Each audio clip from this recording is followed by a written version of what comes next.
Muy buenas viejuneras, bienvenidos a mi canal. Bienvenidos al tercer vídeo de la serie del top 100 de los mejores juegos de PlayStation 1 por los votos de mis suscriptores. Esta lista está genial para poderlos incluírselos a la PlayStation Mini o donde queráis, en un Raspberry o como gustéis. Hoy veremos los puestos del 80 al 71.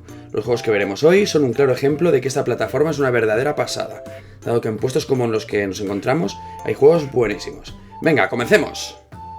En el puesto 80 tenemos Rayman del año 96, un plataformas 2D creado por Ubisoft, uno de los básicos de PlayStation. Este juego tiene uno de los gráficos más bonitos que he visto en un plataformas. Es verdaderamente una delicia.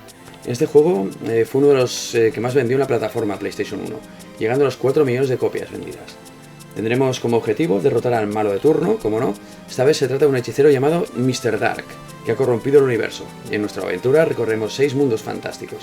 Como es típico en las plataformas noventeros, nos iremos encontrando objetos que ayudan a nuestro simpático héroe a combatir los monstruos y a sobrevivir a las trampas que se encontrará. Rayman además tendrá varios poderes a lo largo del juego. Algunos son permanentes, mientras que otros son temporales, durando únicamente en la pantalla en la que estemos. Es un juego muy recomendable y que me parece bastante curioso verlo en estos puestos de la lista. La verdad es que yo lo habría puesto un poco más arriba. En el 79 tenemos Quake 2 del año 99, secuela de Quake 1, uno de los FPS míticos de la historia de los videojuegos. Este juego salió para muchas plataformas diferentes. Para esta versión fue necesario hacer un downgrade de los gráficos.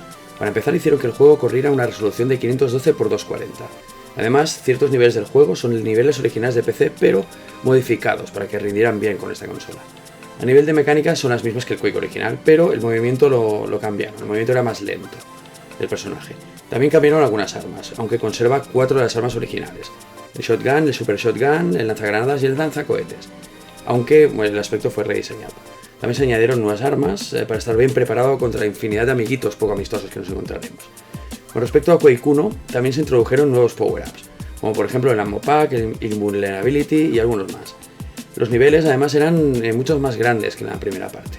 He de decir que este juego lo tengo pendiente, en su momento lo jugué poco. De hecho, pasó sin pena ni gloria por mis manos. Se puede decir que pasé directamente del Quake 1 al Quake 3 Arena. Así que este juego lo tengo pendiente. En la posición 78 tenemos Mortal Kombat Trilogy del año 96. Se trata de la última mejora de la tercera entrega de Mortal Kombat. Llevaba en su elenco de luchadores a todos los personajes presentes en la saga hasta la fecha de su lanzamiento. Además ofrecía a los subjefes como personajes seleccionables. También podíamos disfrutar de casi todos los escenarios de los combates vistos hasta ese momento en la saga. Además, en esta versión de PlayStation incluía el personaje Chameleon. La verdad es que gráficamente este juego era superior a las anteriores entregas, y teníamos un nivel de crueldad superior en los finales del combate. Era curioso ver que teníamos una mayor cantidad de huesos o trozos de cuerpo al ejecutar los fatalities, animalities o brutalities en nuestros enemigos. Es una entrega de la saga que no decepciona a los amantes de los finales felices de los combates de lucha.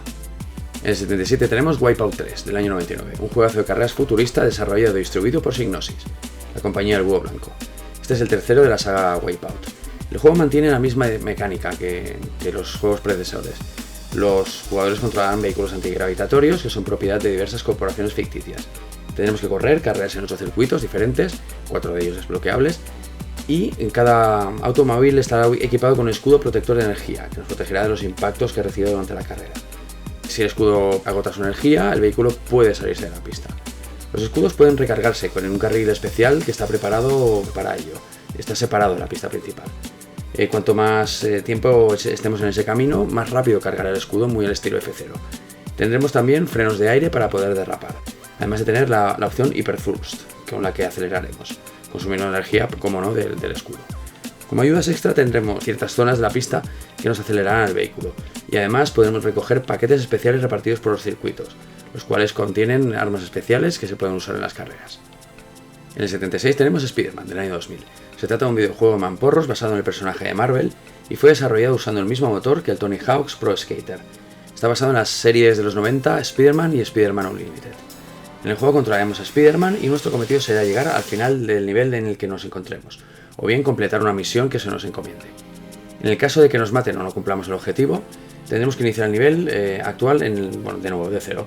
El aliciente que tiene este juego es el llevar al superhéroe Spider-Man y podremos usar sus poderes arácnidos. Podemos escalar por cualquier pared y balancearse con sus telas de araña a cierta distancia. Cuando estemos combatiendo, Spider-Man puede usar una cantidad limitada de los cartuchos de tela de araña para atacar a sus enemigos. Podemos atraparlos hasta tontarlos o derrotarlos directamente. Podremos también formar una barrera explosiva con estos poderes arácnidos. En el transcurso del juego podemos encontrar ítems que nos aumentarán la capacidad de defensa o ataque, o lanzar telas de araña más potentes contra los enemigos. En el puesto 75 tenemos Bloody Roar, del año 98. Bloody Roar es un juego de lucha, digamos, muy bestia. Este juego comenzó siendo un juego arcade con el nombre de Pistoracer. Estamos ante el primer juego de la serie, al final tuvo 4 secuelas en varias plataformas. El sistema de control de Bloody Roar fue pues la combinación típica de los juegos de lucha, un botón usado para pegar puñetazos y el otro para pegar patadas. Si combinábamos los dos botones, podemos llegar a crear varios ataques diferentes. Lo que caracteriza este juego es su originalidad, al poder usar el botón bestia, como teníamos la barra cargada del medidor de bestia. Si pulsábamos el botón, nuestro personaje se transformaba en un animal, teniendo mucha más agilidad que en su forma normal. Dicho esto, podríamos volver a usarlo como parte de una de las maneras de atacar a nuestros contrincantes. La verdad es que esto le da un toque muy adictivo al juego, porque bueno, en cualquier momento, si ves que estás un poco apurado y puedes llegar a transformarte en bestia, pues bueno, igual te puede sacar de algún apuro. En el 74 tenemos Grand Theft Auto, del año 97, la primera entrega de la saga GTA, el cual no tiene mucho que ver gráficamente con las entregas que tenemos en la actualidad. Este juego ya tenía la esencia de todos los que lo sucedieron, era un sandbox de mundo abierto en el que literalmente podíamos hacer casi lo que nos diera la gana. Robar coches para después venderlos, hacer misiones para el gángster de turno, aniquilar a ciudadanos inocentes y mi diversión preferida de todos los GTAs, armar jaleo para que me persiguiera la policía. Como veis, gráficamente es de vista cenital y no tiene mucho que ver con las entregas posteriores, que fueron ya todas en 3D. Pero no os dejéis engañar con el aspecto retro. Es un juegazo brutal y muy divertido. A mi modo de ver, el éxito de esta saga de juegos estriba en la jugabilidad. Aglutinan una muy buena combinación entre acción, aventura, conducción, un poco de modo rol y con elementos de sigilo y carreras. Y a todo esto le añade violencias raudales. Ese es GTA, un juego que si no habéis tenido la oportunidad de jugar os lo recomiendo. Tiene un encanto que los nuevos GTA no tienen por el estilo retro de los gráficos. En la posición 73, cojo aire, Capcom vs SNK Millennium Fight 2000 Pro. Uf, qué largo el nombre. Juegazo de lucha 2D aparecido en los salones arcade en el año 2000 y en PlayStation en el 2002. En este juego se cataloga a los personajes por un sistema de niveles llamado ratio, que se puede traducir en la fuerza que tiene cada uno. Basándose en este ratio, tendremos que crear equipos de hasta 4 jugadores, en los cuales la suma de los ratios no podrá sobrepasar el 4. Cada personaje tiene su manera peculiar de luchar y sus golpes especiales, y tenemos la posibilidad de hacer combos muy espectaculares. A nivel gráfico, los personajes están muy bien dibujados, y tienen unas animaciones verdaderamente bonitas. Los escenarios son de lo más variopintos y muy detallistas también. La música no se queda atrás, es de una calidad brutal, y algunos de los sonidos que se escuchan están digitalizados. Hablando del manejo de los personajes, es bastante asequible y los golpes especiales son muy fáciles de realizar. Podemos decir que la dificultad del juego es media más o menos. En el 72 tenemos Wipeout del año 95. Wipeout es un videojuego de carreras futurista desarrollado y publicado por Psygnosis. El juego transcurre en el año 2052, en el cual estamos compitiendo en la liga de carreras antigravedad F3600. Estaremos al mando de una maravillosa nave aerodeslizadora que tenemos que conducir por diferentes circuitos. Podemos escoger entre 4 equipos diferentes existentes en la competición, y también entre 2 pilotos. En función del equipo escogido tendremos distintas características de aceleración, velocidad punta, volumen de la nave y velocidad de giro. Al estilo de otros juegos de este género, si pasamos por ciertos lugares de la pista de carreras aceleraremos y nos añadirá potencia a la nave. Conseguiremos escudos, turbos, minas y más armas de ataque. Con todo esto, aparte de correr la carrera, nos podemos picar contra nuestros enemigos, dificultando su avance para conseguir ser el primero. Y por último, en el 71 tenemos Siphon Filter 2 del año 2000, un juego de disparos y sigilo en tercera persona. Se trata del segundo juego de la saga Siphon Filter. Argumentalmente hablando, se inicia exactamente donde terminó su predecesor. Al igual que ocurría en el primer juego, las fases de acción pura se intercalan con las de infiltración, donde deberemos conseguir nuestros objetivos sin ser descubiertos. Todo esto se complica dado que los enemigos tienen una inteligencia artificial mucho mayor que antes.